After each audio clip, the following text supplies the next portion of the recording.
This is a very important visit. I know this is going to be actually the third visit of Honorable Prime Minister.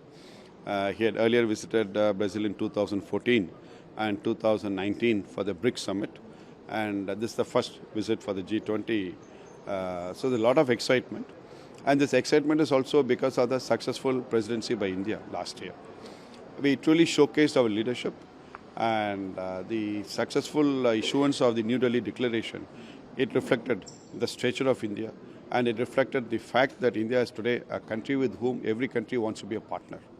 And it reflects the fact that India is today recognized as a consensus maker, and that it is able to bring the conflicting parties to the same table and agree on a similar language. That really reflects the stature of India today. Now, as G20 is a continuity, it's a work in continuity. And so India's priorities, and for that matter, even the priorities of Indonesia, it's a work in continuity, and that's what Brazil is also building upon.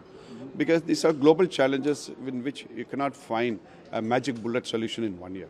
So we are looking at changing the global policy frameworks, and from that, India's leadership again becomes critical as one of the largest economies, and importantly as a country with the most population. So Honorable Prime Minister's visit is eagerly, everybody is awaiting for the visit, and they're looking for his guidance and engaging with him during the G20. On his visit, what's going to be his tentative schedule, and also any confirmed bilaterals, if you can reveal about it?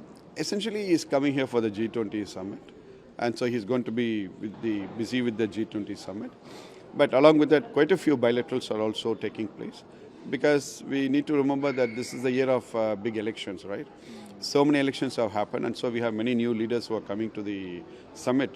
And they're all very keen to meet the Prime Minister and exchange ideas with him and get the benefit of his guidance. And for us, that is keeping it busy. He has got a very busy schedule this year, I should say, in the G20 agenda, with many bilaterals and also plurilaterals that have been scheduled. Interestingly, you are the ambassador, Indian ambassador to Brazil. How do you see the relationship between the two countries? Because trade is another aspect which both countries can thrive, and if they are thriving on, what are the aspects which both countries can collaborate in future as well?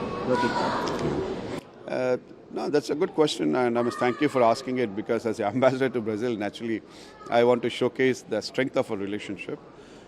Today, we really have a very dynamic relationship, and if you visualize that in the last 1 year, we had almost 75 delegations going up and down.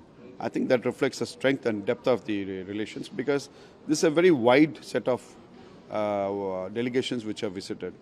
We had the pleasure of hosting many governors from Brazil, from the different states, showing that how deep-rooted our engagement is becoming. We have had delegations focusing on digital public infrastructure. We have had delegations focusing on defense. We have had delegations focusing on cattle, on milk, on soy oil, on pulses. So that really reflects a wide range of engagement we have with Brazil. Our trade is rapidly increasing. We had reached $16 billion, and it is hovering around $14 billion, which is a good number, and it is only going to increase more. And it's a very diversified trade. On the whole, I would say that this is one of those very dynamic, forward-looking, and futuristic partnership, which is going to be critical for India and also for Brazil. The area of cooperation is very important. Since you are the ambassador, there may be area which you would like to tap on as well. What are those areas if both countries can collaborate together, and you think that there is a huge potential in that? Any areas you feel both countries can work together on? I would state, prima facie, immediately off the cuff, 3 areas. Number 1 is in the field of agriculture and animal husbandry. Brazil is today considered to be a powerhouse in agriculture, and India is also considered to be a powerhouse in agriculture. So naturally that opens the door for a lot of collaboration in terms of sharing of experiences and technology. As I mentioned earlier, we are looking at multiple products. We are looking at dal, tur dal, urad dal, etc. coming from Brazil. We are looking at soy oil coming from Brazil. We are now talking with them about palm oil and sunflower oil, and we are also looking at cotton, in terms of cotton cultivation. And we are also looking at in terms of actually exchange of the germ plasms, etc., between the two countries relating to different,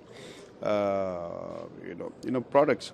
And in the case of animal husbandry, we are already actively engaged with them and we are already importing some cement from them to boost our own cattle production. And we are actively exchanging training. Our scientists are coming here. We are having conversations happening. And similarly, from agriculture and animal husbandry, if we move on, we are also looking at second is in terms of the digital public infrastructure. Brazil is a leader, no doubt about it. But there are a lot of areas in which India can share their experiences.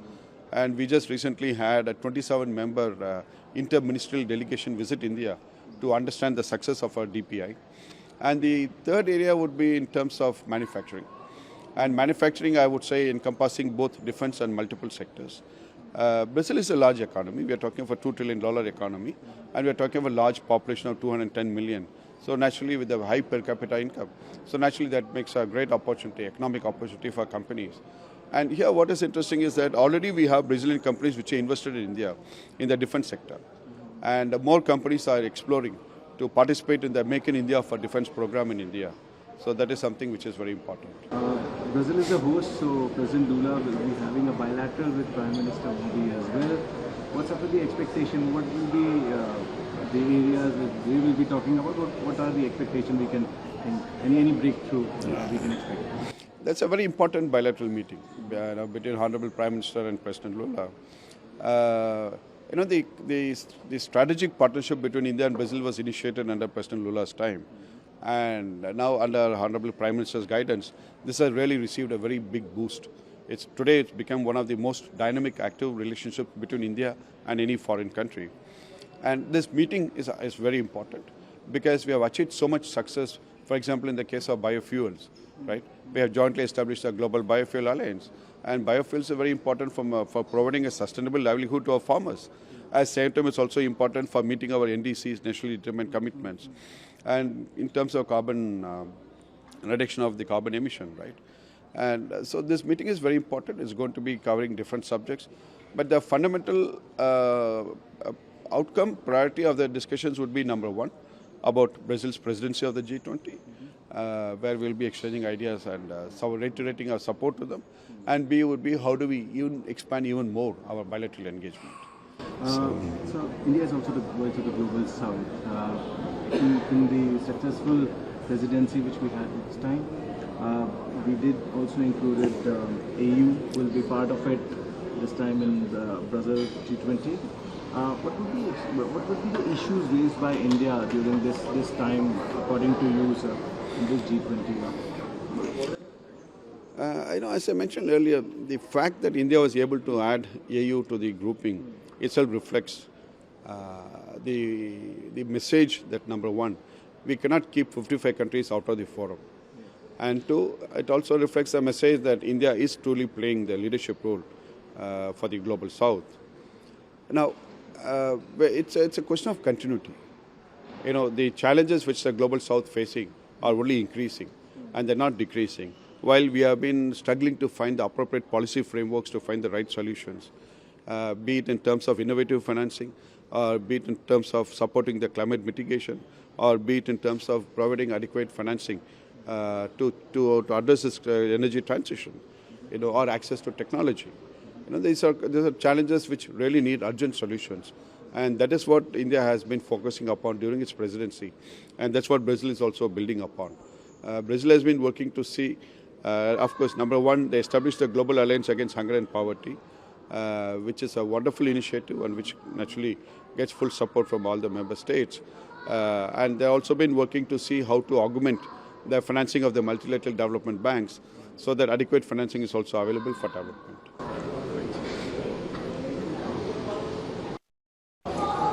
So, people-to-people contact between the two countries are very important, and India-Brazil share a good relationship as well. Your take on this? That's a very favorite subject of mine, because we share such a vibrant people-to-people connect between our two countries. I'm very proud to say that we have even schools, the universities offering courses in Vedanta in Brazil. And we have so many Brazilian scholars who are learning Sanskrit. And it is going to be a really remarkable connect between the two countries, especially when you look at the distance between the two countries. And second is we also have a very vibrant participation in the Ayurveda. By participation I mean both in terms of number of doctors who are certified in Ayurveda, and also the number of people in Brazil who believe in Ayurveda. So that is something really remarkable, that in a country which is again so far away from India. And we also have naturally yoga as a very good connect. And we also have many Indian institutions which are operating in Brazil. And every year we estimate something like about 50,000 Brazilians travel to India on a spiritual journey, looking to identify, looking to connect with Indian spiritualism. So for me, it is truly a privilege to be here as an ambassador promoting the spiritual connect between India and Brazil. And in terms of the diaspora, the numbers are rich, but not obviously not too large.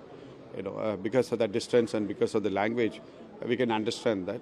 But they have become very important contributors to the local economy, and I take great pride in representing them here. So it's truly a wonderful platform to build a strong foundation for connect between people to people, between India and Brazil. And the beauty is that this platform is strengthened by the Brazilian people participating in it actively.